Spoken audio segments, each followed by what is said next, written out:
In her book titled Urban Informality, UC Berkeley professor of city and regional planning Ananya Roy describes the work of graduate students in two studios, both dealing with Mexico City. The first was an architecture studio that chose a squatter settlement as its site. The students visited, collected objects, took pictures, and recorded sounds from this other world, and those impactful, exotic mementos inspired designs. Professor Roy calls out one project in particular, a student who brought back a drum from the squatter settlement, spread dirt and gravel across its head, and played music. The vibrations arranged the dirt, and these patterns informed the design of the project's topography. The other was an environmental planning studio with intentions of generating a master plan for a community at the periphery of Mexico City. The first design iterations sought to protect the unique agricultural lands of the area.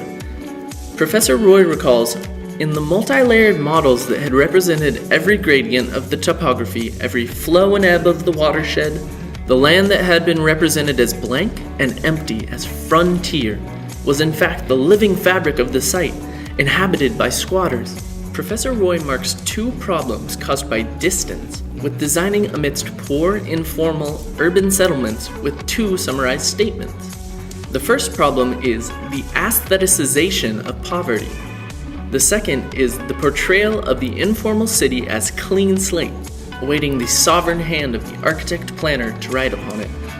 If it is possible to improve the conditions of the urban poor through design, and in this particular case, architecture, the first governing rule is need. What is the architecture of need? A slum community may prefer construction of water and sewage systems, schools, and connection to electricity and internet before they would want to rebuild or renovate their homes. These developments are infrastructural and remain the priority in the quest for equity throughout the city. But cities and developing nations, the ones where slums are commonplace, are also in need of serious large-scale infrastructure development, the structures needed for the operation of a society. Take, for example, Dhaka, the capital of Bangladesh. The roads are packed with traffic. The electrical grid is maxed out despite a low per capita consumption, and the growing urban population is demanding more electricity. Millions are without access to sewage disposal services, and more still without access to clean water.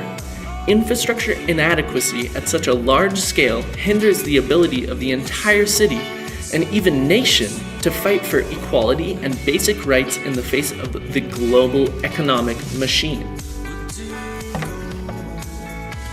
I propose that large-scale infrastructure development can be coupled with large-scale housing projects to provide both the necessary foundation for economic growth and the necessary services at the individual level for healthy lives.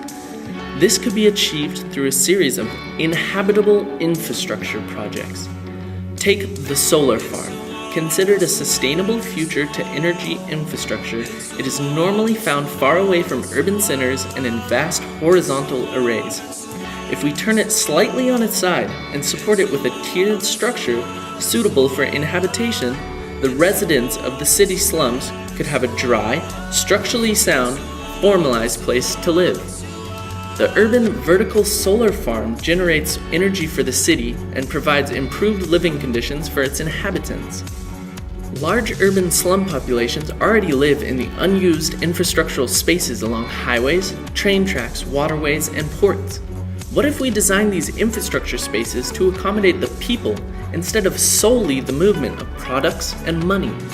In Dhaka, flood control is an infrastructure of increasing importance as the city grows and flooding is becoming more common and more intense due to climate change. New dikes and levees may be necessary in the future. Could the necessity of dike construction be combined with the project that generates energy as well as provides shelter, water, sewage, and other basic services for urban living, making a 3-in-1 project? And through all these projects, can more jobs be created and result in more economic stimulation? This is not an attempt to rehabilitate informal settlements by substantially changing the environment of the slum dwellers. It is an attempt to change the socio-economic structure of the city.